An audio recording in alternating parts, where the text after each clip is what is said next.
We'll connect to our Ujjayi breath and softly settling, rooting through the sit bones and softly just moving, spreading, giving the foot joints a little bit of space. It's like the foot is just blossoming.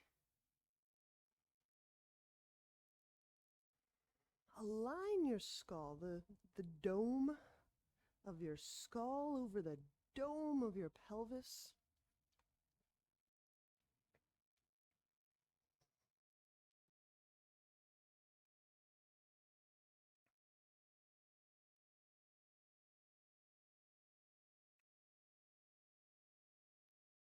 Inhaling, feeling breath descend down to the pelvis, spreading through the abdomen, buoying, lightening your core, and the dome of your skull just floats away from the dome of your pelvis. Give you just 2 moments to feel how that might go in your body.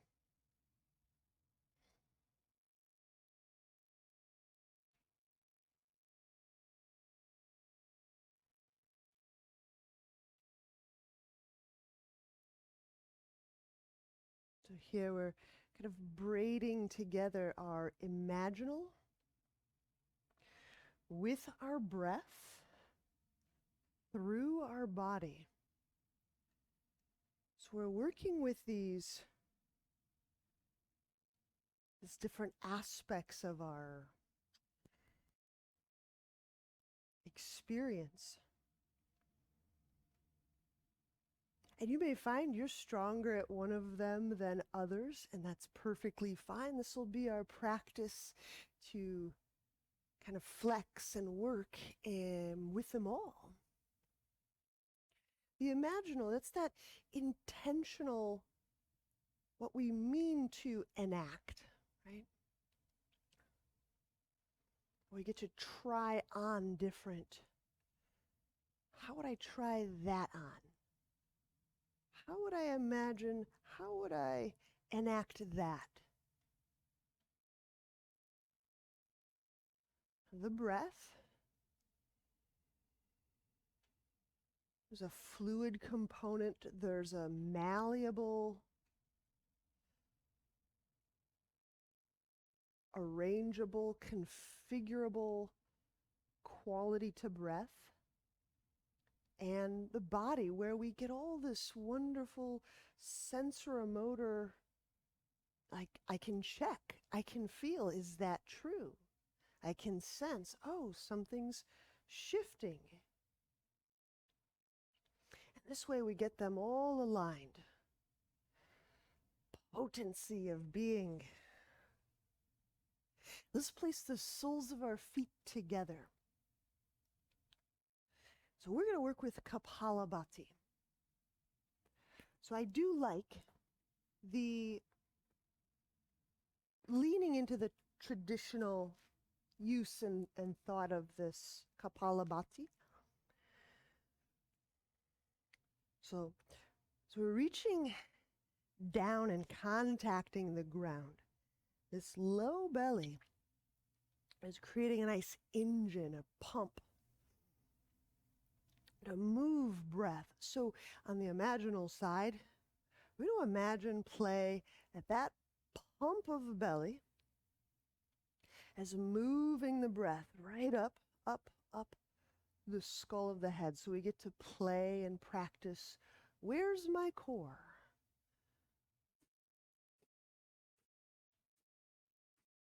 Okay. So physically, of course, you're going to feel something come out your nose, but imaginally or subtly, you're going to feel for that breath, that stream of fluid pump meeting the crown of your head. So We move out of ujjayi. That's important. There's no ujjayi for this. It's just a series of exhalations and a series of relaxing the belly moments. Okay? No inhales, no dizziness.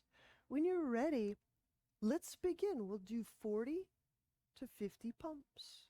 Here we go.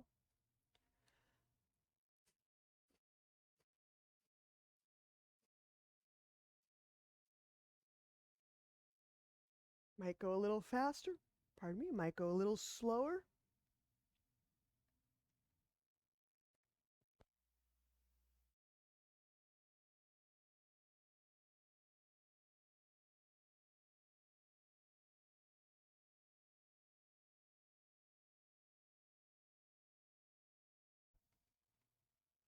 So this is a time to strengthen, to flex, to work that imaginal feature of of our of our beingness. And I stay with this notion of breath moving through the core for 40, for 50 pumps.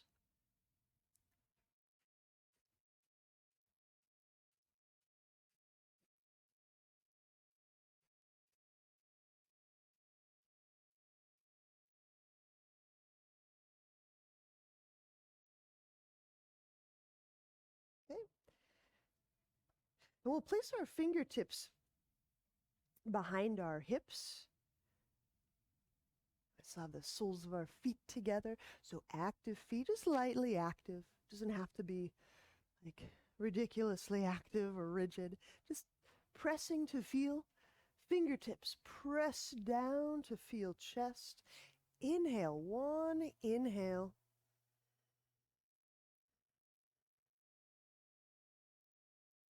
Letting the ribs flare and lift up away from the sit bones. Pause. We'll retain this breath. And as we're holding the breath, all that core that we were running our mind through, soften. So I want you to feel that gesture of softening. Now bring the hands just in front of your shins. Swift exhale out the mouth, just whoosh it out. Stay empty. Bring chin near sternum. And the feet, keep the feet lightly active. Now draw in from perineum, genitals, anus, low belly, little different area. The belly just above the navel, different still. So there's this lifting, drawing from bottom to top. When you feel the urge to breathe, simply relax the abdomen. Breathe in a way that's just non-gasping. Come upright. That'll just be a nice visual signal to me. We'll do another round of Uddiyana. I'm going to do this one with you. So inhale, pressing the fingertips down. Feeling breath interact in the bones and the flesh of body, so it can feel that expansion, that vertical movement, elongation, spaciousness. Holding the breath, we'll practice feeling that gesture of softening, which is code word for openness. Opening, opening, opening. Bring hands forward, swift, thorough exhalation. Chin close to sternum. Drawing in, back, and up. Pelvic floor, low belly.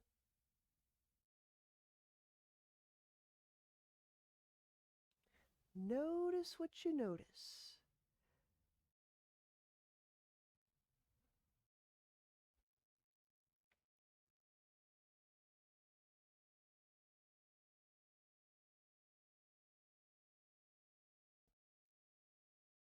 Relax the belly when you need breath. Come upright.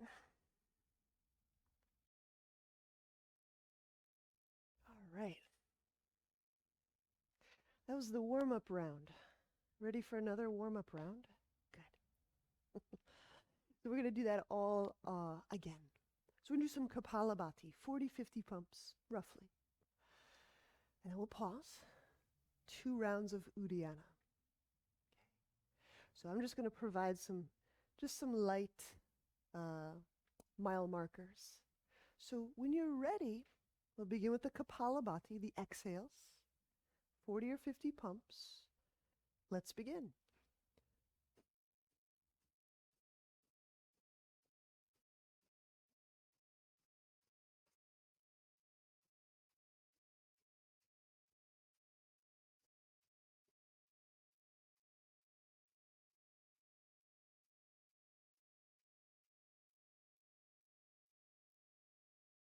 Weaving all of it together, what we can image through the body, how the breath corresponds to that imaging, and the feeling of that breath and imaging together. Okay. So 2 rounds of Uddiyana. Letting us kind of move at our own pace here. So it's inhale, hold, fast exhale, hold.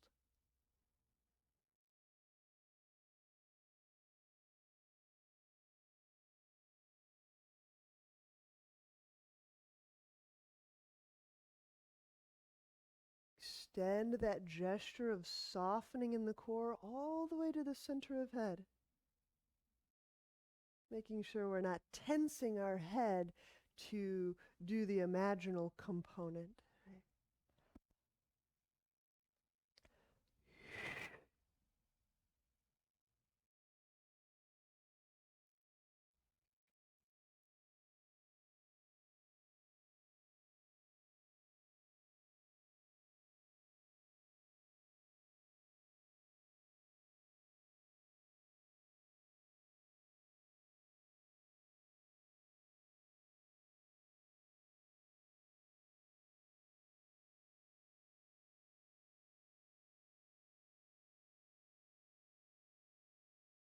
Giving yourself a breath or 2 before repeating the round of Uddiyana.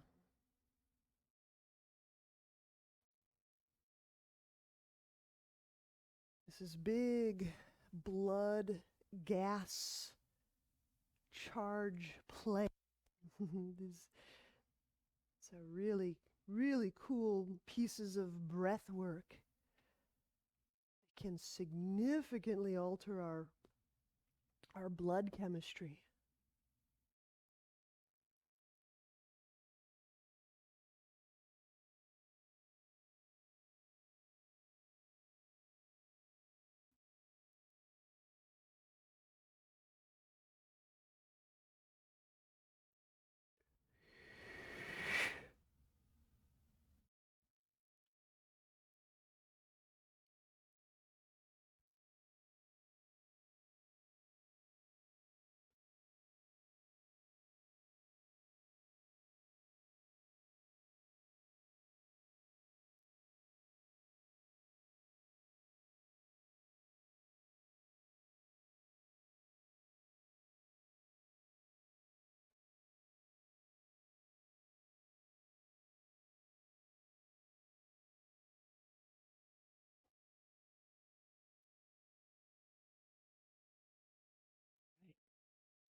We'll take a seated straddle position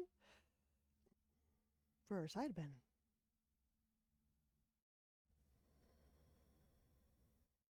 Okay. Before we get into the side bend, I'm going to just raise our left arm so we can get at the ribs right here. And I'm just using my little fingertip scrubbers. They come equipped with in every hand. And there's this area, it's behind, it's beyond the breast tissue. It's getting close to the shoulder blade. And I'm just going to kind of give a little like scrub-a-dub-dub. So I'm kind of feeling my ribs. You can feel your ribs. You might even feel your shoulder blade. There might be some tender spots. So the back of this armpit area can be a little bit of a tender hot spot area. So if you encounter some tender spots, I'm just giving them a little scrub-a-dub-dub.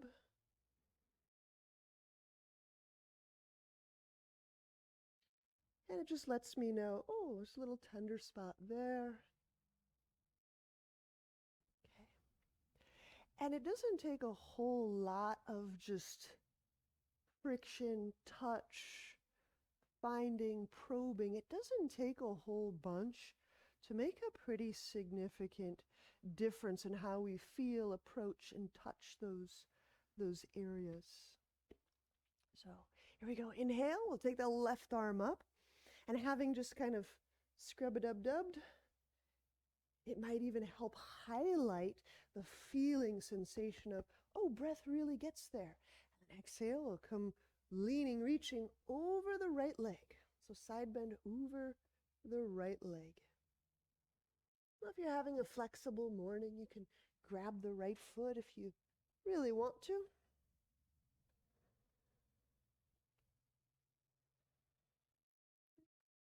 Now I have a little teeny bend in my elbow. You don't have to bend your elbow, but for this one, I'm just going to tent my elbow and like lead it off into the stars. So not quite to the horizon, not quite straight up to the noon sun, but kind of up and out. And that little leading the arrow point of the elbow out might help you feel that draw of the blade around the ribs.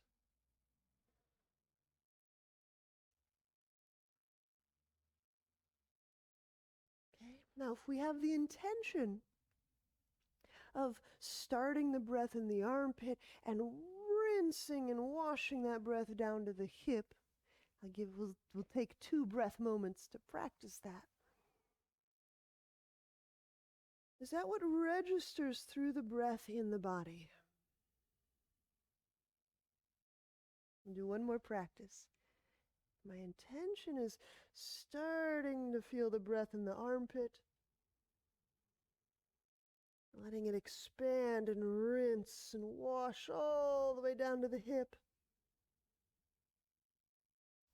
What do I get?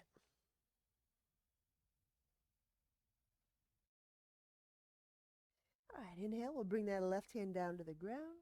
We'll walk, press our way up. And we'll go to the right side. So I'm just lifting my right arm out of the way. My scrubbers are on my left hand. And I'm just doing just a little hunt, like, oh, there's my ribs. There's my blade. There's no real technique except just don't jab yourself. That's the only technique. But sometimes this area can just show off some tender spots.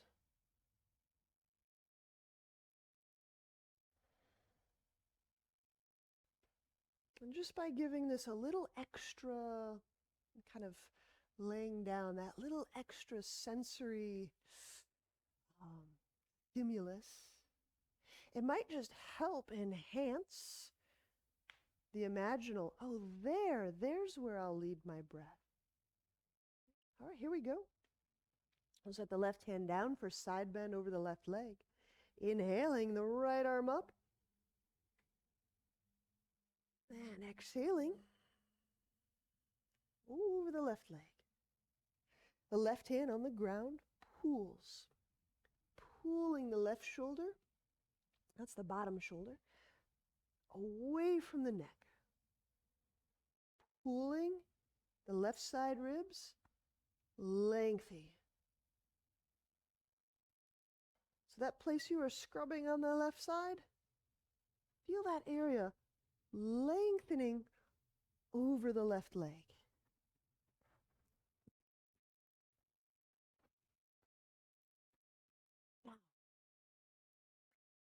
Always practicing. If our intention is to begin our breath in our right shoulder, and spread that through the ribs down to the waist and the hip crease, and try that out. How does that go?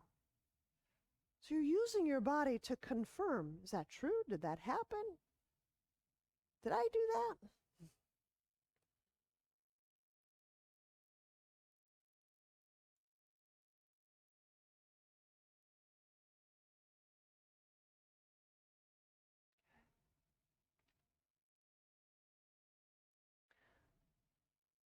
So the integrity of this form, this container, is verified through the kind of the weaving together, the complecting of the imaginal, intentional vision, however you want to call it, breath, the subtle, right?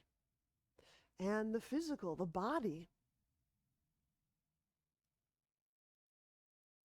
And then inhale, we'll bring hand down to the ground. Let's walk our way back up. Let's help the legs together. And we'll lie on back. The abdomen is a very important part of intentional work. Healing the abdomen, helping to make intact and whole our digestive, our solar plexus area, our sense of self is so vital to intention becoming our health, our body, our outcomes. Okay, so we just have to go through the guts. We have to. Inhale, float the head, shoulder blades up off the ground. Also, you can pick the feet up off the ground or you can leave them on the ground. Curl tailbone, exhale, the left leg out reaches. Take both those elbows, lead them to the right thigh, just directionally. Now sink the low belly in and down, doing it with the intention to feel, to contact, to know the low belly. Inhale. We feel that belly kind of rebounds. Bring that left knee back over the hip. Curl tailbone. Exhale, reach out through the right leg. Lead elbows a tiny bit toward that left thigh so the upper body turns a little bit, and then sink the low belly down. Your intention is to feel the low belly. Inhale, bend right knee. Spread all the foot bones, not just the big toe and the neighbor toe, all of them. Curling tailbone. Exhale, left leg out reach. Elbows, lead them to the right thigh. But keep that right shoulder blade up off the ground also. Sink the belly in and down.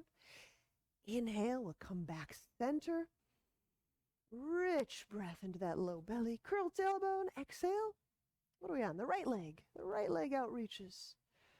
And then if our intention is to feel the abdomen, sink the belly down, confirming in our body, our senses. What just happened? All right, inhale, bend that right knee. Let's do 3 more per side. Ready, set, go. Continue. Your pace might just be a tiny bit different than mine.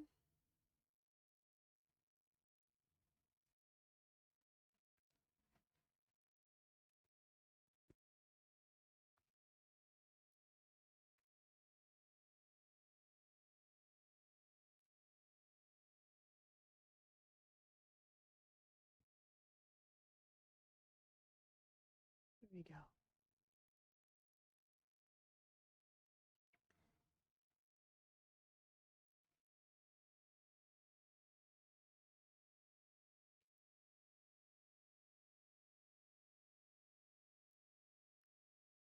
Some of us have really great cognition and, visual, cognitive, spatial skills. Those can be really helpful. And it's a little bit different than that.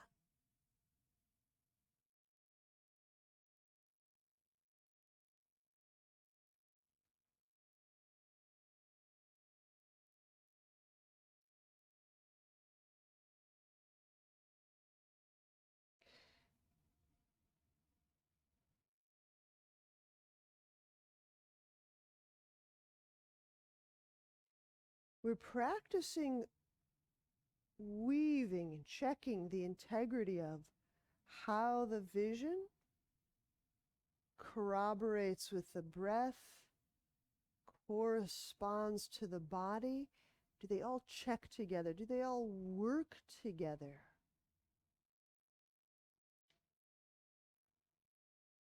Are they all playing together?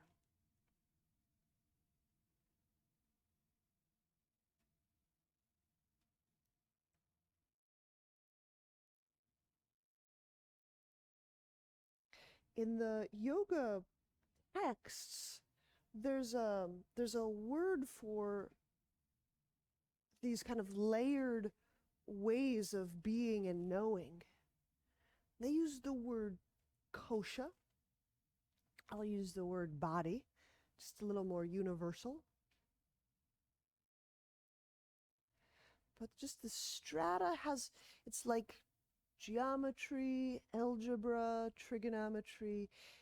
It's all math. It's all ways of being and knowing, but with slightly different rule sets, slightly different presumptions, slightly different execution.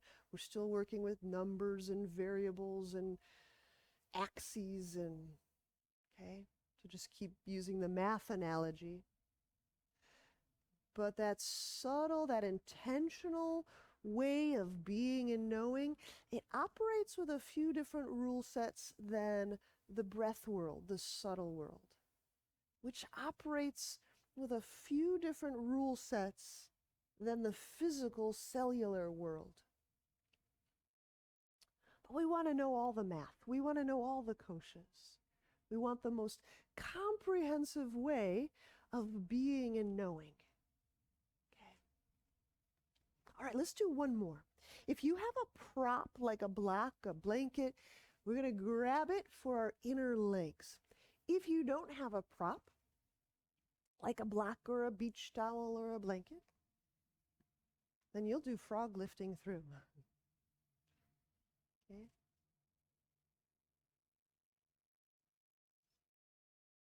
All right. So prop or no prop, we've got a way to breathe together and be together.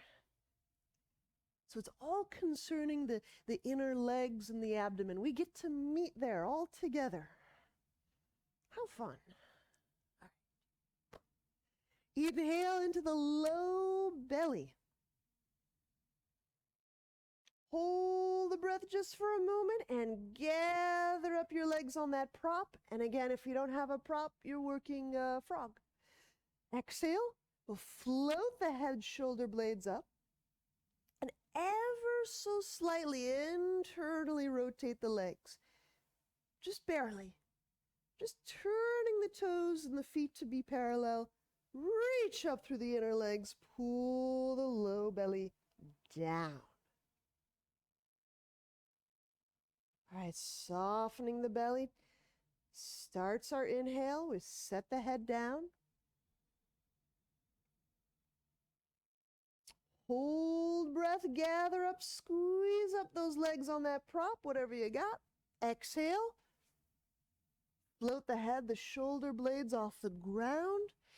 And just a tiniest internal rotation. We're just turning the thigh bones a tiny bit, turning the feet to parallel, and sinking the belly in and down. Oh, good. Props ahoy. And we release the belly. That starts our inhale. We let the head down. We let the legs come off of that prop.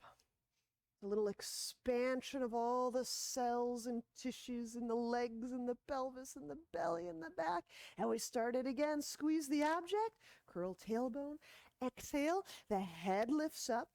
All this abdominal tissue is getting condensed. The legs, they're squeezing, expressing. Remember how they're like little sponges in battery charge. Reach up through the inner legs, sink the belly in and down. And then as we let the belly go, there's that rebound, begins our inhale. Let the head down, let the legs shed some of their pressures. It's very cyclical. Squeeze the object, curl tailbone. Exhale as the head, shoulders float up. That whole front side of the body gets condensed, condensed. Reach up through the inner legs and then expressing, sponging those low belly tissues, those inner leg tissues. And then the belly just softens. Inhale. The spine unfurls, head to ground. The legs relax a little bit. All right, take yourself through the last 4 on your own. Let's see how we do here.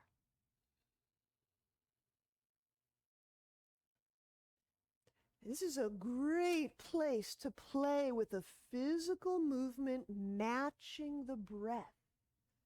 This is a wonderful place to feel that integrity and that collaboration of breath, body together.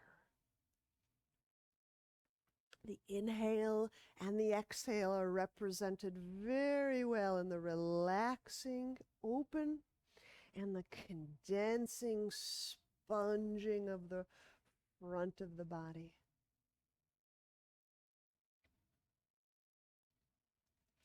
Good.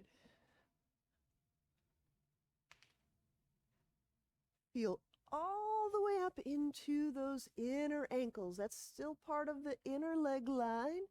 And from the inner ankle to the big toe ball mount. It's a nice vital kidney point up there. There you go. The ball mount of the foot, if you do some other practices like Tai Chi, Qigong, you'll notice there's a lot of emphasis in some other modalities given to these certain parts of the feet.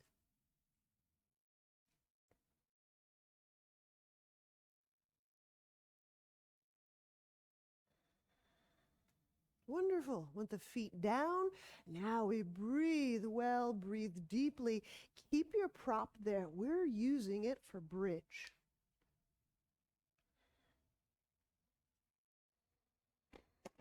So if that bit of massage, because I think of these abdominals as a kind of a squeegeeing, massaging, probing finder. Do you sense your breath any more richly in the abdomen, under the rib cage? All right, feet parallel for bridge and feet lightly active.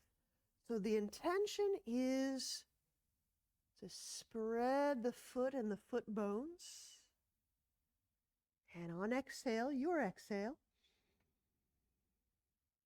and start with the low belly, which shifts the tailbone, almost like you're scooping your tailbone and pelvis around that roll. Reaching the thighs forward, the low back lifts off the ground, the mid back lifts off the ground. And we're in bridge.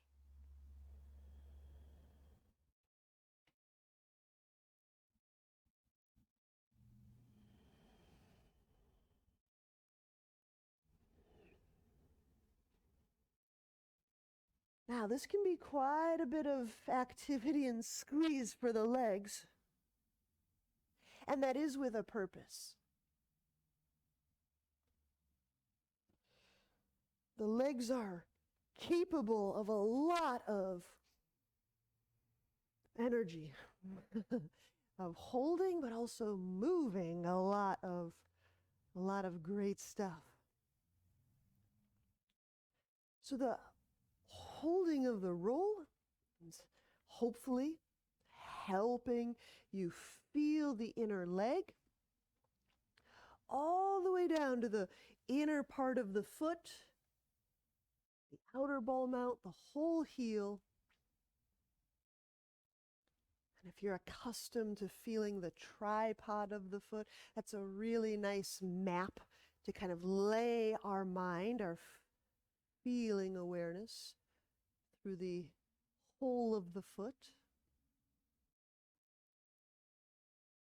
And we're going to be here for just 4 or 5 breaths. So these first 2 breaths, we're going to do that imaginal move. We did it in Kapalabhati. Feeling that breath begin in the pelvis, as if siphoning or kind of rinsing that breath up through the low belly, under and through the solar plexus, right between the lungs, throat, skull.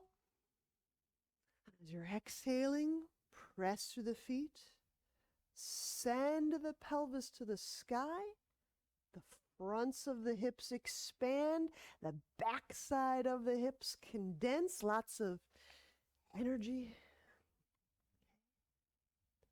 So we're going to follow that core path. Now it's got lots of names. I use the word core. You might have heard Sushumna. You might have Tibetan Buddhism called central channel. Lots of names, all the same idea. All right, next 2 breaths. You're going to squeeze into that roll another 20%. I don't know what 20% means, but a good amount more. And while the legs are behaving a little bit more strongly, we'll relax the jaw and taking these 2 pelvis to skull breaths. The intention is to make path with breath, bottom of core, top of core. Your body will confirm. You might feel that easily and readily in certain areas, less easily, less readily in certain areas. Okay, and the final 2 breaths, give that roll one more squeeze. This is our biggest squeeze yet. And when you squeeze, the back of the pelvis, the butt, condenses and moves the front of the pelvis another inch higher. Go for 2 inches and we'll settle for 1 inch. There you go. Come on, come on. There they are, there they are. 2 deep breaths, jaw relaxed, core soft. This is an amazing practice, touching into an extraordinary amount of work energy and remaining soft enough to conduct it. So you breathing in and through your core is a check of, can I conduct this? Because we might be able to generate a whole bunch, and we might not have the capacity to conduct it, to aim it. We want all the skills. And then we'll settle the spine back down to the ground, relaxing the buttock, removing the roll, the prop. You might need to hug those knees in to just give the back side a little extra undo. All right. So I think we've gotten a good amount into the front of the abdomen and the back of the pelvic abdominal. Let's turn onto our elbows and knees.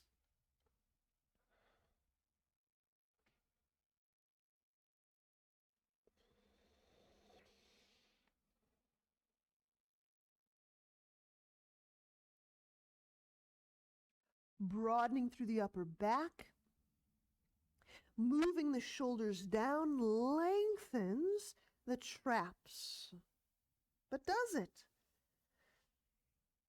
Confirm in your body. That's what matters. Your body matters as a grounds for your truth and your accuracy. So your confirmation matters. Inhale into the broadness of the upper back. Curl toes under. Exhale, smoothly raise the knees away from the ground, and we're in it.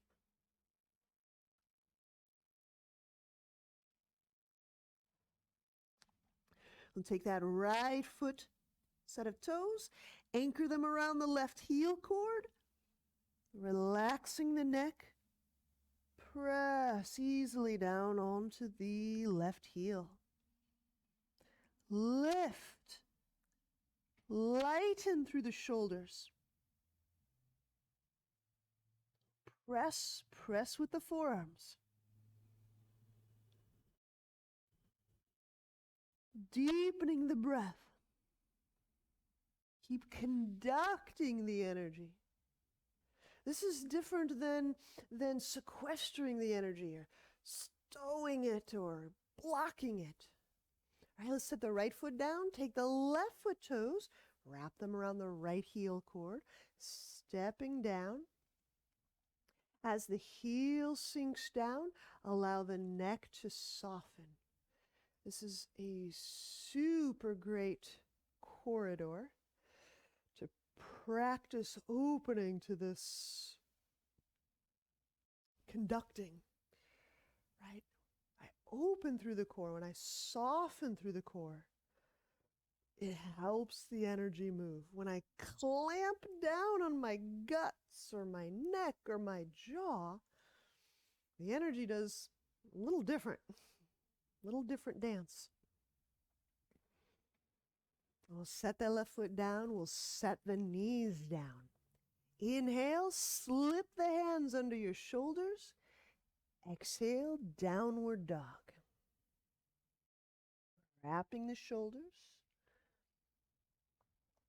which is highlighting, involving those chest muscles and armpit muscles where we were doing the little scrub-a-dub-dub. And turbo dog. So that place where you're scrubbing your ribs, as we lead the elbows toward the ground, hovering them maybe an inch or 3 off the ground. It's those muscles, that's what we were scrubbing a little bit, those rib, these shoulder blade muscles, they interdigitate through the ribs. It's like they're woven in. And so if you're getting that wonderful musculature, wrapping, take a deep, widening breath through the ribs. So you're moving that shoulder blade muscle.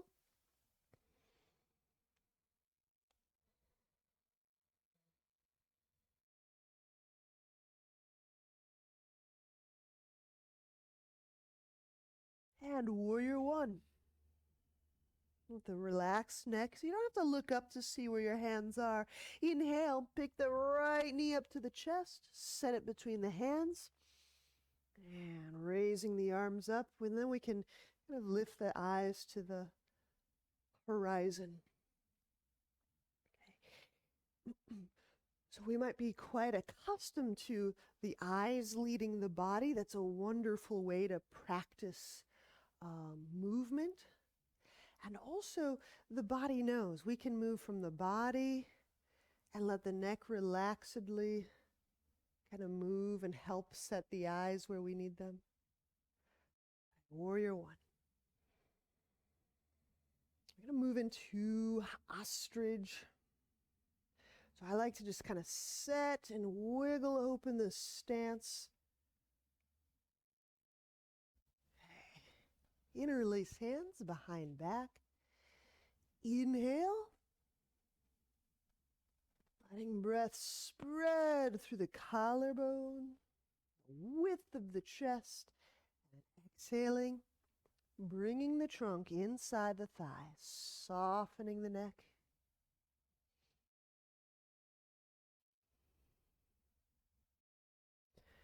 And softening doesn't mean that things can't have tone, like a sense of shape and liveliness. We're not trying to make limp neck. But in the event that we were inadvertently stiffening or twisting or contorting our neck, the softening is just a reminder that the neck conducts. It's a corridor through which all this vital life information can move.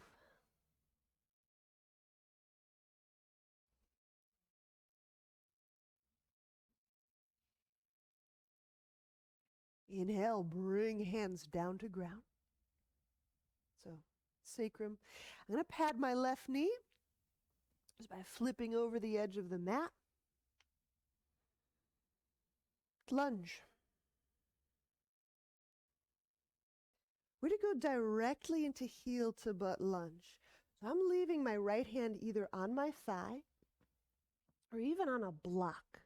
I'm just keeping a little bit of a forward pitch. So when I reach for my left ankle, that forward pitch just helps me move more onto my thigh than my kneecap.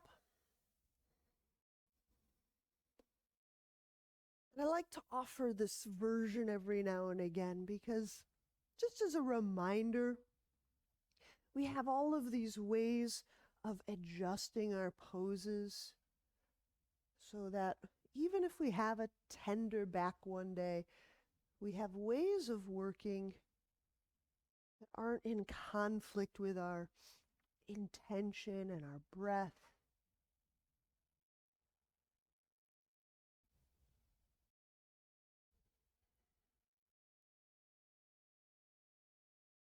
I'm going to release that left foot down for twisting, extended lunge. So inhale, I back my hips up a little bit, raising, reaching that left arm up. And now exhale, left armpit over thigh. Perhaps left hand goes to ground or block. Right arm reaches overhead. So feel that side of the right ribs.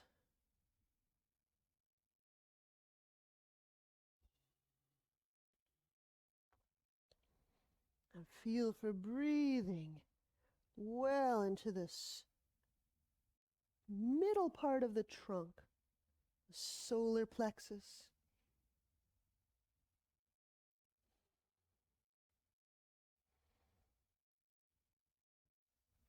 Okay, interlock, twisting lunge interlock. Inhale, pass the right hand beside your right hip. And then just kind of start to touch it near the left hip. If you're making the interlock, left hand lifts up under the thigh,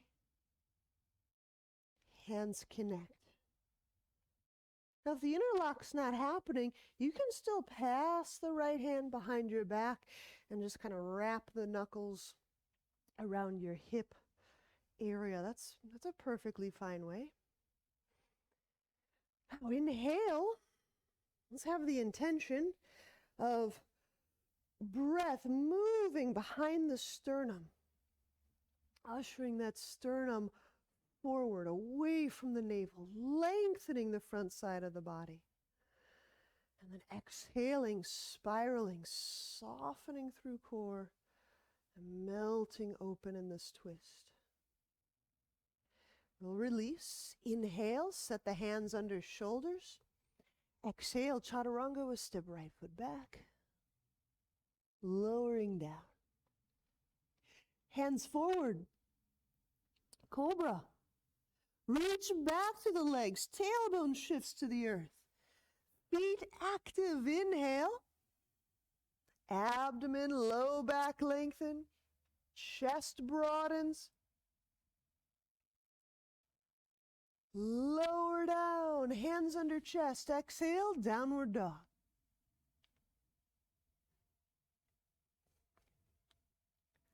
For the bold among us, there's turbo dog. So that's bending elbows.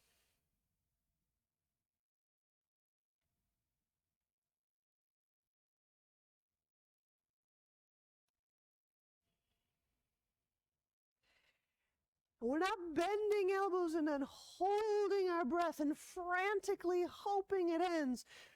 Intentionally move the breath into the shoulder blades and the shoulder blade muscles. Warrior one, inhale the left foot forward. Lead with the knee, step with the foot. Heart to horizon, eyes can follow. There's just less stress on the neck when our body just knows where to go, right? Draw the arms up for the moment. Let's see what these stances are. Deep stances. Oh, good. Oh, good. Let's interlace hands behind back for ostrich. Inhale, broadening, expanding our breath through the chest, the sternum, the collar. And exhaling, hinging to the inside of thigh, neck relaxes. Lift knuckles away from earlobes.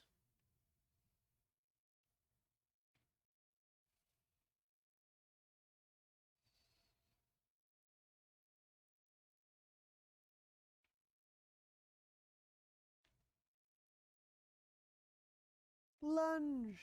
Inhale, let's bring the hands down to sacrum, down to ground. Fold the mat over, set the right knee down. I'm going to leave my left hand near the ground or lower than up there. Okay, so I'm just letting my torso pitch forward.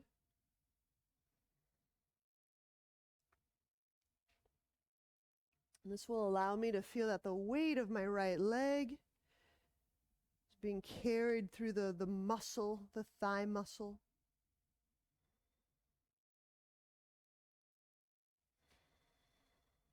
And just softly, softly outreach through the top of that right thigh. I'm not trying to push my knee into the ground, but it's that sense of outreach, openness.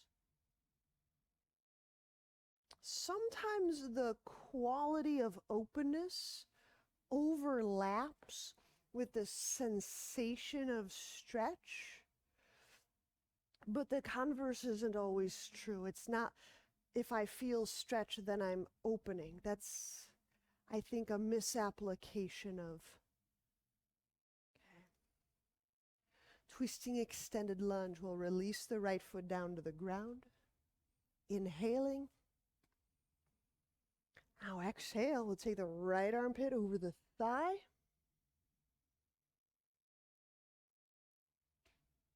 Okay. I don't know where this hand will go for you. Maybe it goes to the ground. Left arm reach overhead.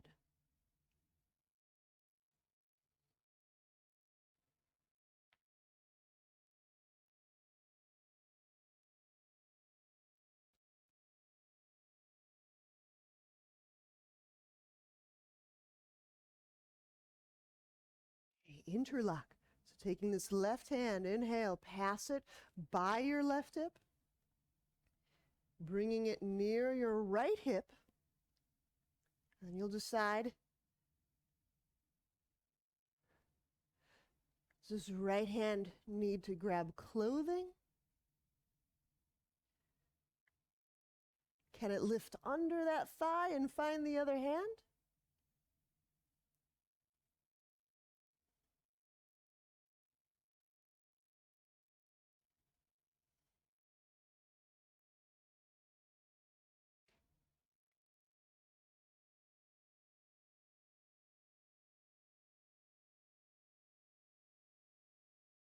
And release. Inhale, unwind. Hands under shoulders. Exhale, chaturanga. Inhale, upward dog. Sure, you could use cobra. Exhaling, downward dog.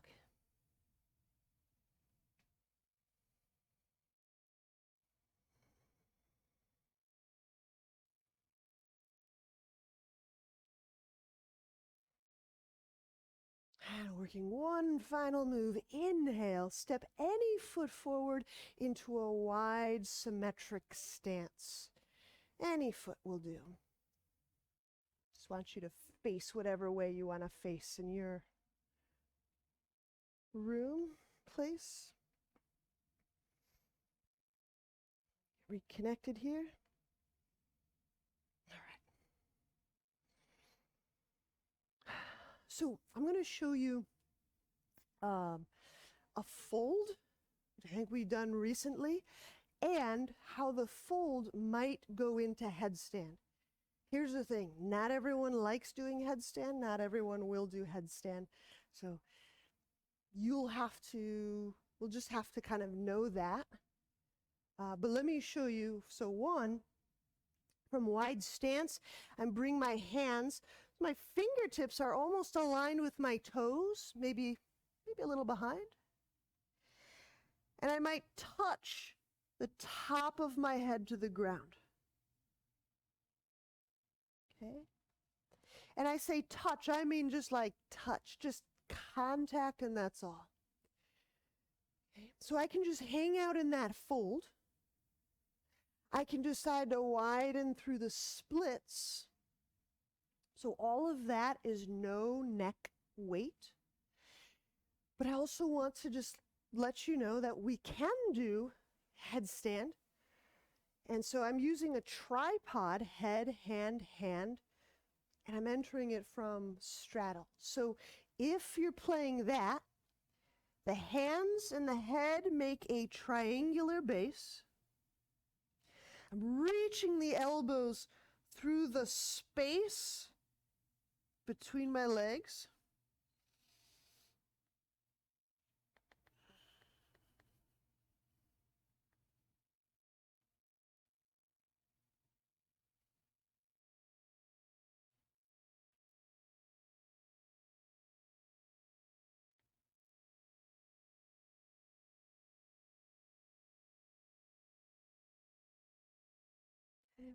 Now, when I do headstand, I don't rush a single thing.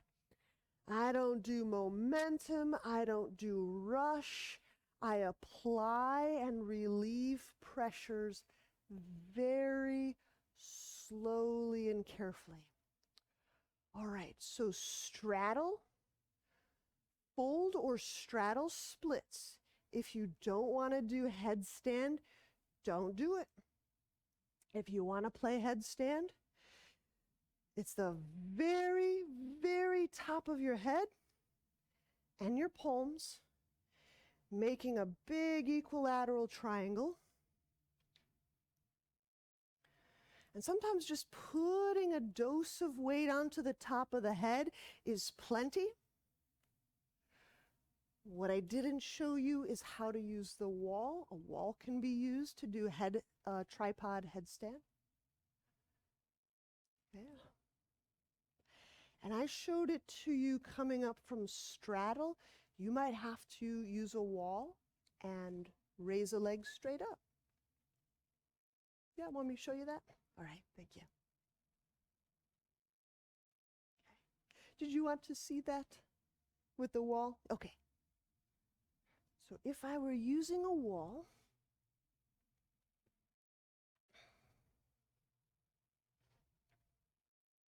and just it's a detail, some people make their forearms touch the ground and they put their head right in here.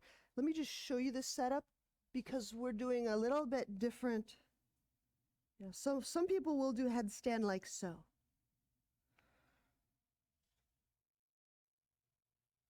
I'll show that one to you here. So I get the back of my head nested into my palms, and then I would press my knees up just like dolphin. And then I can use the wall and my forearms.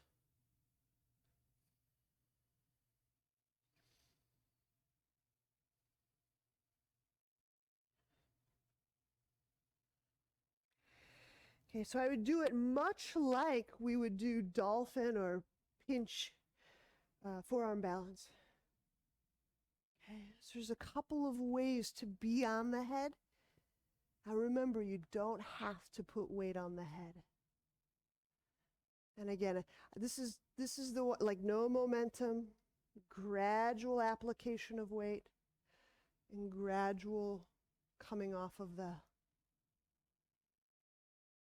Just give us one more moment to learn what we can learn.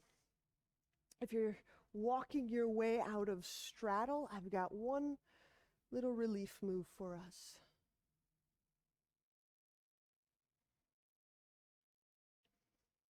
Okay, so if you're still upside down, just keep doing your thing till you're done. We're going to create a little bit of traction for the head, the neck. So there's the hair way and the no hair way. They're both valid. If I have hair, I can just grab a whole couple of handfuls and allow the weight of my arms to sink down.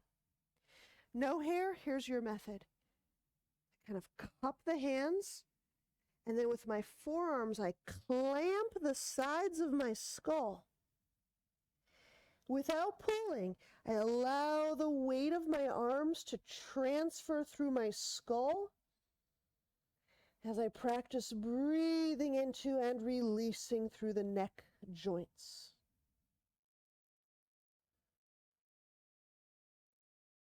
So whichever version you're inclined to work,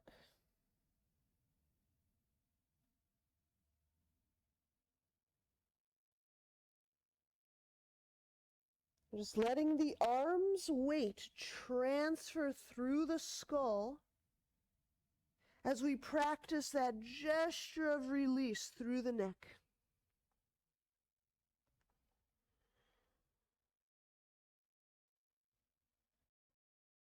And I like to be really steady and kinetically unfrazzled here, just very kinetically quiet. And after 4 or so breaths, undo the forearm clamp, open the hands, taking the arm weight off the head, let the head and neck suspend. Heel toe your feet together.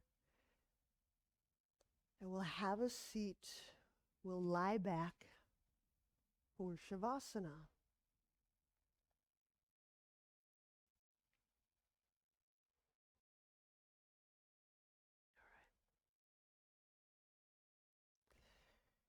When you're lying back, you might want to further just scoop your hands under your skull and just give it a little aligning lift and set. So you can feel the neck resting in a nice pillow of buoyancy.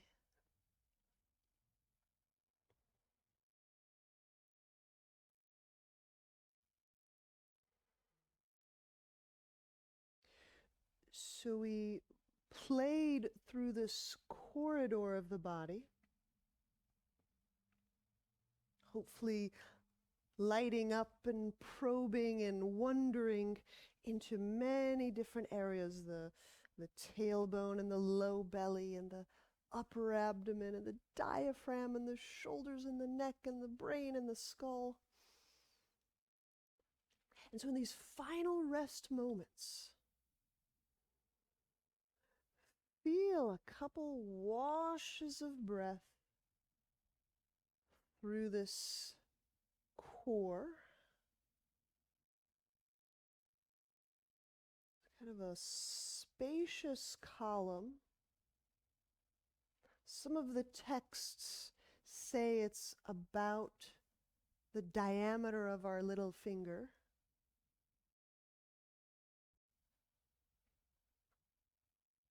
But why bother practicing knowing and feeling our core? Well, because this is the deepest place we can contact in our person.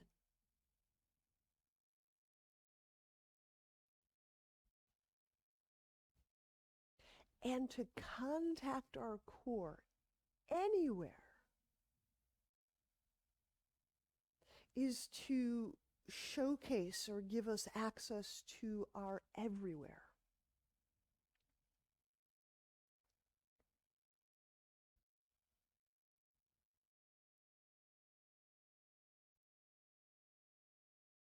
And so if we're still kind of wondering and questioning and doubting, let that doubt just carry the practice on and further.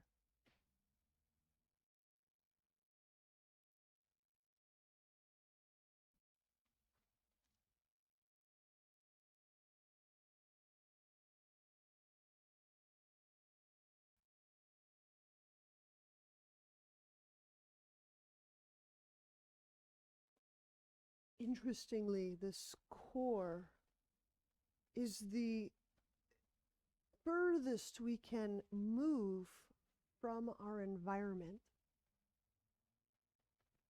But interestingly, to be in and come from our core is to be in the deepest intimate contact with all of our environment.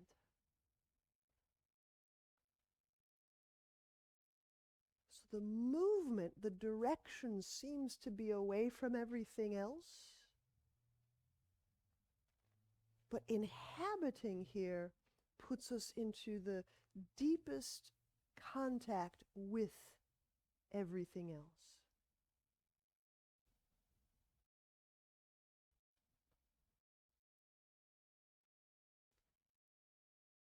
What a great, weird, mystical puzzle, right?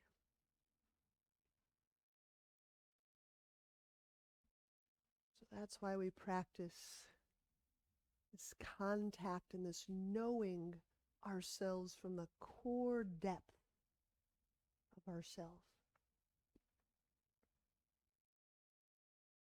All right, when you're ready, bend knees.